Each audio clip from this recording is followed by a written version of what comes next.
AI gives you Solomon, then you say Moses is better. I want us to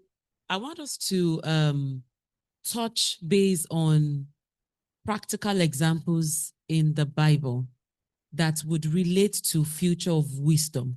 The one that is really coming to my mind is the King Solomon. You know, they used to teach us since when we're young, but I know you will have a different way of expressing King Solomon to us, especially when he was having an interaction with God and he chose wisdom to be able to govern over. Yeah, that's how to deal with AI. AI gives you Solomon, then you say Moses is better. You know the reason why is it? What God gave Solomon is not general. It's a gift. Unless God gives you. So why don't we look at someone who worked it? I will take Moses. Is it not striking that God will say something and it won't come to pass exactly?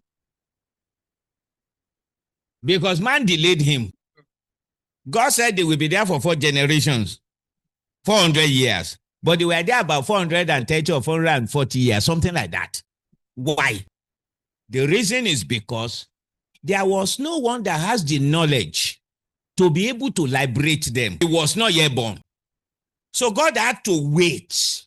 Because even though God said this and this and this will happen, some certain things happen along the line, God needed someone to liberate them. God could have liberated them, but he uses people. It is his style. So he waited till Moses was born. Why couldn't he use any of the adults? Because of their mentality. They were slaves in their thinking. A slave can't lead a slave out. So he made sure that Moses was learned in the knowledge of the Egyptians. This is why this AI, look at it like Pharaoh's knowledge. The knowledge you acquire there is needed. Is really needed. We've got to match it.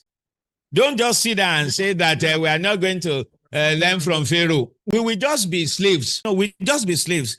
That's why when Moses acquired that knowledge, his mentality was different.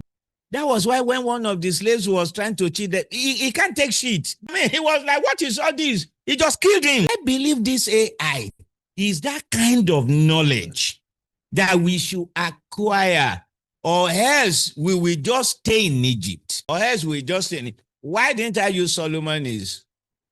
We can liken Solomon's wisdom to that AI, but that one was given. But this one was acquired because we can acquire it.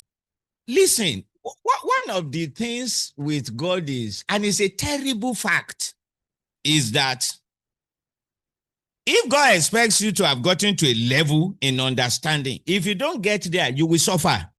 There's nothing God can do. He said by the time ye ought to be teachers, you still need some to teach you. He now said there are some certain things I want to tell you, I can't tell you. It's the same thing with God. So God will say, by the time you ought to get to a level, you didn't get there. You can't know it. So there is no point in telling you. Wow.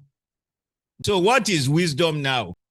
Wisdom is, what is reigning now? What is catapulting people now? What is the thing now? Sincerely, that is the wisdom for now. My subject is what is wisdom for tomorrow. I'm talking about future wisdom. What will be wisdom then? Wisdom liberates. That's the thing. Wisdom liberates. So what is liberating now? Wisdom sets free. Moses acquired it. He sets them free. So what is setting free now is the wisdom for the now. What set them free then is not what is setting them free now. That was the Industrial Revolution. It was wisdom then. The German machine, that was the wisdom then. But now things have changed. So we study it and say, what is that thing that is giving the people key? What is liberating people, so to say, from Egypt now? This is what is liberating people now. In the general context of language, that is the wisdom for the now.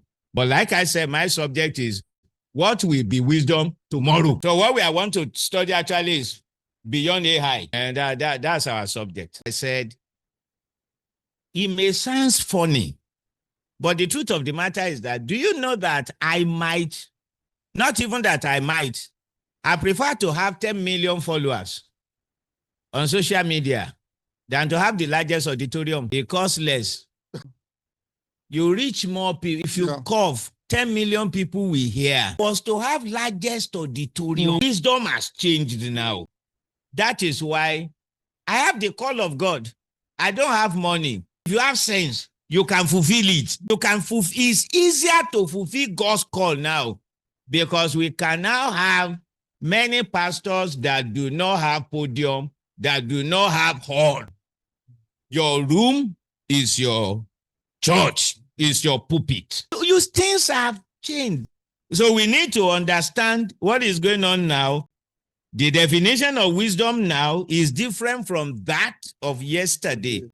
I had a meeting yesterday for people that are seeking for the fruit of the womb online. And I was really asking myself, was this possible some time ago? I said, if you are trusting God for the fruit of the womb, get in touch with me. I'll be having a weekly meeting, ministration to us. And I was able to get 195 people. So I said, how long will it take to get 195 people that are seeking for the fruit of the womb? Physically. You know that will take almost forever. And that's the first meeting. So you can imagine how they will be multiplying. And all I did was to be at home, 40 minutes, minister to them. And the only thing I told them yesterday was, don't worry. If you think we are here to pray, no. You are missing it. So I sent article to them, the sin of worrying. Everybody must read it against. One of them said to me, reply and say, Pastor, I will never worry in my life again. Yeah. I explained to them how to handle problem of mother-in-law. Everybody talking, your classmates, your classmates, they are bringing children to church. The usher asking you how to handle such a thing. That's what we first use the first 1 month for. Because get yourself mentally right. That is the beginning. And I was just so happy. And I was so happy because it's so easy to bless humanity now. That is present day wisdom. We couldn't do that some time ago. If you remember when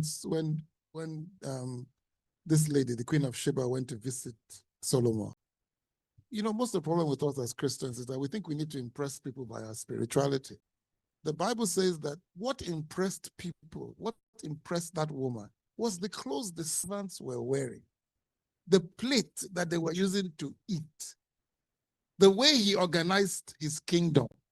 Sometimes if you miss these things, you think that you always have to be spiritual, lay hands, you know what I mean? Sometimes the way you arrange your bedroom, your sitting room, your toilet, or the way you even look after your car can make a difference in your office. But when we limit wisdom to spiritual things alone, then we don't get the full benefits of it.